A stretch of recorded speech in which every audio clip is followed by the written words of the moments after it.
by stepping into the grass for the first frickin' time. Now we're gonna catch a Pidgey. Except probably not, because it's weak to this attack, and it's probably gonna die straight off. Oh! And it's paralyzed! I got lucky! That was, like, perfect. Yes, I know. That was awesome. You are my lucky charm. Oh, goody. Oh, shit, no. I don't need potions. Yeah, unlike in later games as well, everything's like...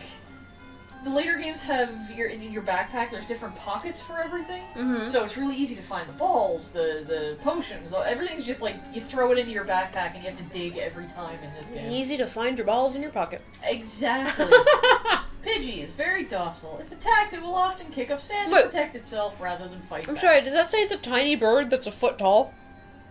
Yes. And weighs 4 pounds? Yes. That's a fucking eagle! That's not a tiny bird! Thank you. Its name is now Eagle. I mean, it kind of becomes an eagle-looking thing when it fully evolves, so... Yay! I have Eagle. So... Yeah, I'm gonna go heal. Well, that was fun. You got to witness me catching my first Pokemon in this game. Yeah. I hope you're all proud of me. I catched a Pidgey! That's, like... one of the easiest things to catch, so you don't need to actually be proud of me. Yeah, well, I have cookies. Oh yeah, I ate my cookies. Well, that's okay. I have... You know, I meant to fill up that glass with ginger ale. And then I just didn't. Do it after. Yeah. I have cookies because I'm sick. Yes. Everyone knows that cookies cure head colds. Yeah, well, they make me feel better about it anyway. Yeah. Okay. I can't get to that fat guy because I don't have cut yet. But I'm going up here. So, has he just been living in there for... Yeah, pretty much. 10 years? Yeah. There we go. I found a potion in a tree. I can remember way too much about these games. So, you said he was a fat guy. Yeah. See? But he's been stuck in there.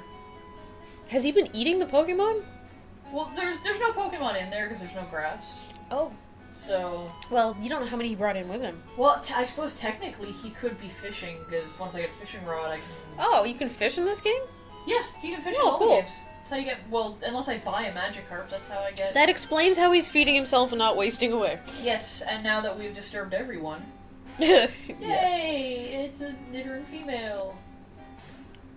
Take it on, Eagle.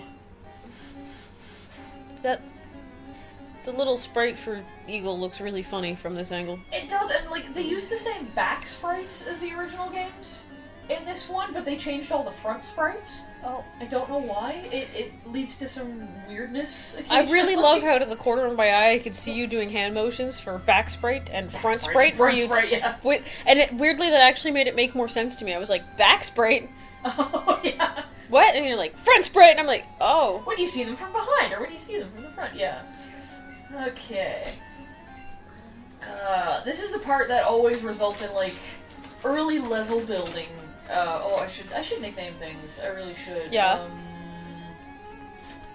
I'll call this thing... Flappy. Flappy, okay. Go Flappy. Oh, yeah. It is kind of flappy. Okay. He's like, pay attention to me! I'm apparently ignoring the fact that I can use lowercase. Flacky? Flacky! Awesome. Yeah, this is normally where I do a bunch of level building to catch some things, so should we pause it until I come back with a full team? Probably won't be too long, like okay. Okay. Pause. Okay. Ready.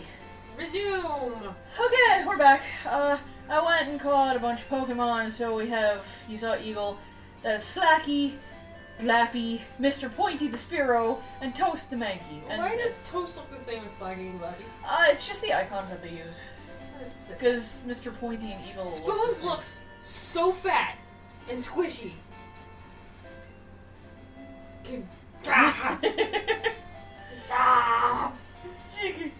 Yeah, that one's... Your staff is gonna be loud. So, anywho, now we're gonna go fight a Nacho.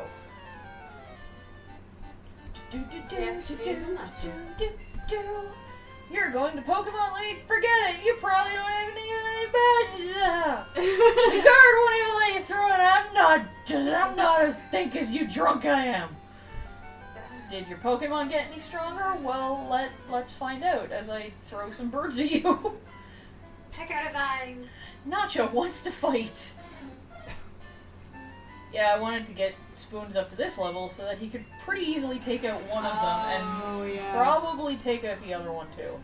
Right, gotcha. Put it on. Because I didn't bother training like anyone else on my team, so this is all riding on Spoons. Spoons, beat the Spearow. I'm gonna use Eevee. No, I'm gonna use Spoons. And I'm gonna Thunder Wave you because paralysis is yummy. Eevee's effing cute too. Eevee is so cute. Is there a point in asking what's your favorite Eeveelution? I'm not sure. Especially seeing as how there's a bunch of them that I don't know. Oh yeah, that's true. Because I'm used to thinking of like the Gen 1 ones. Yeah, the three like elemental ones. Yeah, Jolteon, Flareon, and Vaporeon. Yeah. Yeah. And then there's the light and dark ones, is that? Yeah, Umbreon for dark type and Espeon for psychic type. Yeah. And those are basically the ones I'm familiar with. I know there's others. Like, isn't there like a fairy? Yeah, type one now? Sylveon is the fairy one. Yeah.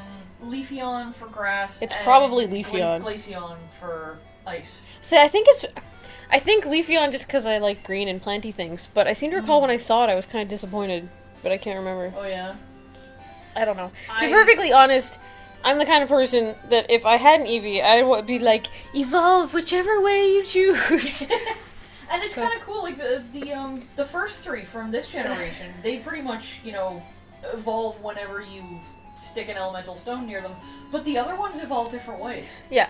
Like for Umbreon and Espeon, they evolve, if their happiness reaches a certain level, and it's either night or day. When it happens, yeah. I can't remember for Sylveon, because I'm less familiar with the latest generation of games, but for Glaceon and Leafeon, it's if they gain a level right next to a certain like stone that's out in the wild, like a giant boulder thing, then like the energy from it will influence how they evolve. It's kind of neat that there's more, I guess, almost organic ways of them evolving rather than here, eat this rock.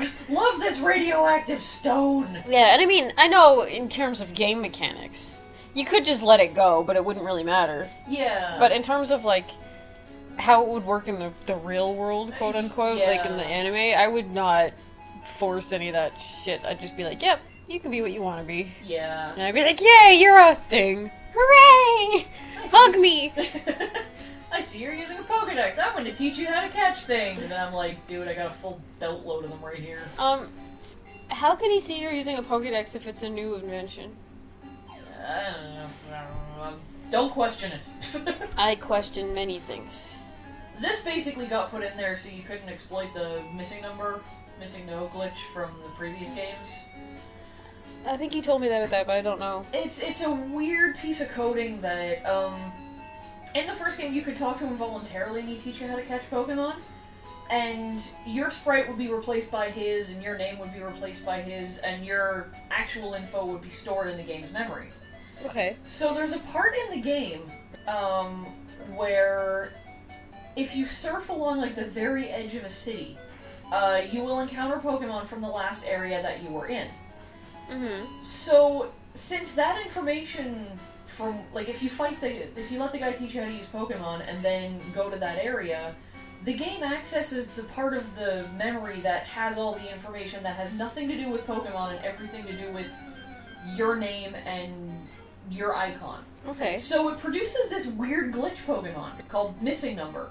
Oh. And it's got, like, it multiplies, I think, like, the 6th item in your bag by, like, 128, which is way more than you can get normally. And it causes a whole bunch of graphical glitches, and if you really get unlucky, it can erase your save file. That's bizarre. It's really good to exploit if you want a shit ton of the rare candies, which raise a Pokemon's level and by are 1. willing to risk your life. Exactly. People pretty much like almost reverse engineered the coding so they can figure out what part of your name causes what effect to like. So there's a bunch of really neat stuff to do with it, but yeah, once they realized Her face that is kind of lopsided. It kind of is. Yeah, once they realized that happened, they were like, "Oh shit! Well, we know how to fix it," so they just did that in this game. So. Makes sense. Yeah. And now you know a bunch of game history that you will never ever use in real life. Yep. And That's I'm okay. a little bit scared that I know it in such detail. That's okay. Most of us have a thing like that, and if you don't, I'm kind of sad for you. Yeah, well, I mean, I've only been playing this game since high school. Well, so... I mean, it's not like I don't have things like that about me that have freaked you out. Well, yeah. I mean, we were playing Star Wars Trivial Pursuit. Oh my god, that was awesome. Christ. The story behind that is years and years ago when before Star Wars broke me, I was a hardcore fan and I had Star Wars Trivial Pursuit and I talked Adult number 1 over there into playing it with me.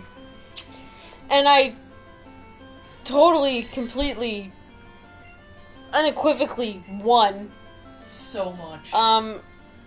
Every time Adult number 1 would start reading a question from the card, I would answer it before the question was finished being asked. It was very demoralizing. And it wasn't because I played the game so much, because I had a couple of friends who were really hardcore into Star Wars, and we probably would have been good matches for each other, but nobody else would have played it, and I'd hardly ever actually played it. I just had it because I was like, yay!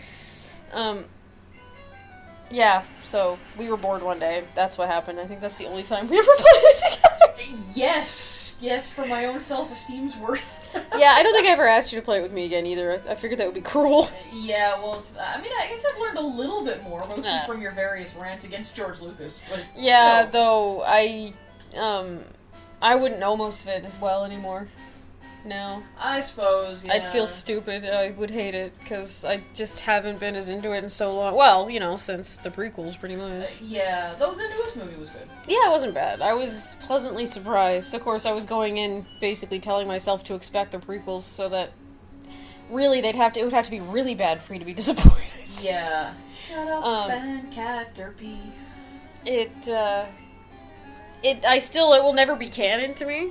To me, the old canon is canon. It will never ever replace that. Right. But as like an alternate universe or different storyline thing, like it wasn't bad. I was pleased. Right. Which was pretty impressive considering how badly Star Wars broke me. Yeah, I just realized I completely forgot to get more Pokeballs. Oh, I found one and that let me catch the Caterpie. And... oh, what do I call Caterpie? Oh, I know. I know what I have to call them. Oh, what? Shit. It's a long-running okay. thing.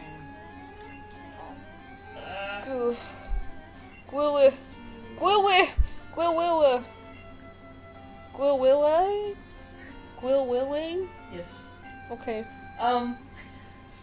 To demonstrate the level of geekliness that I have done, once while being obsessed with Lord of the Rings, and still being obsessed with Pokemon, I came up with the idea to translate all the Pokemon names into Sindar and Elvish.